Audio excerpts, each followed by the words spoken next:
Hey bro, in this video আমরা শিখবো video cutting, যেটাকে রাফ কাটও বলা হয়, অর্থাৎ একটা ফুটেজের রং পার্টটাকে ফেলে দেওয়ার এডিট আর কি। ফার্স্টে ভালো করে শুনবেন, কোন অংশটুকু রাখবেন। তবে আজ কথা বলবো মিলিটারি। আমি যাচ্ছি এখান থেকে শুরু করতে এবং আগের এই অংশটুকু ফেলে দিব। আপনারা চাইলে এভাবে টান দিয়ে বাদ দিতে পারেন, অথবা এই যে রেজর টুল আছে, এটা সি প্রেস করলে আসে, কিবোর্ডে সি প্রেস করলে রেজর টুল সিলেক্ট হয়। তো আপনারা এইটা দিয়ে একটা কাট দিবেন, তারপর প্রথম অংশটুকু ডিলিট করে দিবেন। বাট এইভাবে কাট দিলে দেখুন প্রথম অংশে একটা গ্যাপ ক্রিয়েট হচ্ছে, তাই না? সো চলুন একটা ম্যাজিক শিখে আসি। এখান থেকে ফুটেজটি রাখতে যাচ্ছি, রাইট? সো এখানে ইন্ডিকেট পার্টটি রাখুন। এই পার্টটির আগের অংশটুকু ডিলিট করতে হলে প্রেস করুন কিউ। দেখুন আগের অংশটুকু ডিলিট হয়ে গিয়েছে এবং ফুটেজের যে প্রথমে গ্যাপ থাকছিল সেই গ্যাপটাও চলে গেছে। নেক্সটে মুভ করা যাক। এরপর শুনতে থাকুন। শক্তপোক্ত এবং এটার মডেল হচ্ছে কসপেড ট্যাঙ্ক T3। ইয়েস, আমি এই পর্যন্ত রাখতে চাই, তাহলে এইখানে একটা কাট দিতে হবে। কিবোর্ডের সি প্রেস করুন, দেন এখানে একটা কাট দিয়ে দিন, তারপর এই গেইন শুনতে থাকুন। সেইটা দেখে আসা যাক। প্রথমে বলছিলাম এবার আমরা চাচ্ছি এখান থেকে আগের অংশটুকু বাদ দিতে। তাহলে কি করতে হবে? সেমভাবে এখানে পয়েন্টার রেখে কিউ প্রেস করতে হবে।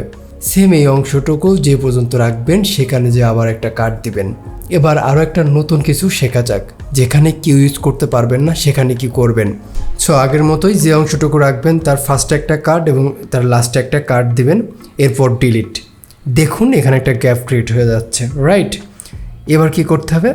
জাস্ট গ্যাপে একটা ক্লিক করুন, এরপর কিবোর্ড থেকে ডিলিট প্রেস করুন। দেখুন গ্যাপটা নাই হয়ে গেছে। এইটা আরও সহজভাবে করা যায় স্ট্রেস টুল দিয়ে। বোঝার জন্য ফার্স্টে সিলেক্ট টুল দিয়ে একটা কাট করলাম, দেখুন গ্যাপ ক্রিয়েট হইল। এইবার এই যে স্ট্রেস টুল দিয়ে, এটা স্ট্রেস টুল, এটা দিয়ে যদি আমি কাট করি, দেখুন অটো গ্যাপ ফিল হয়ে গেছে। প্রয়োজনে আপনারা স্লো করে আবার দেখতে পারেন। এবার ডাব্লু শর্টকাটের কাজ শিখবো। এখন দেখেন আমাদের এই সবগুলো কাট মনে করেন শেষ হয়ে গিয়েছে, এই বাকি অংশটুকু আমরা ফেলে দিব। তো বাকি অংশটুকু ফেলতে হলে এই যে এখানে কার্সরটা রাখতে হবে। তো এই যে এখানে কার্সরটা রাখতে হবে এবং ডাব্লু প্রেস করতে হবে। দেখুন বাকি অংশটুকু ডিলিট হয়ে গিয়েছে।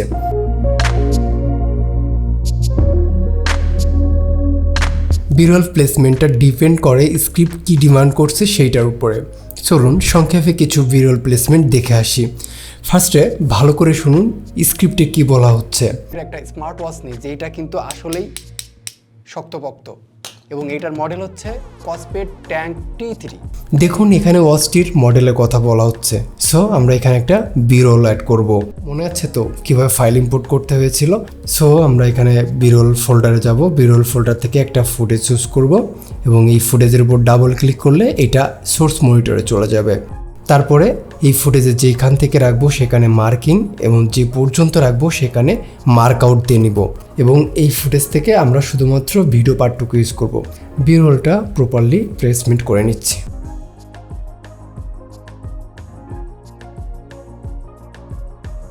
ডান। আর এভাবে আমরা বিরলগুলো অ্যাড করতে পারি। এটা নিয়ে একটা ডিটেল ভিডিও অলরেডি আমাদের ইউটিউবে আপলোড করা আছে।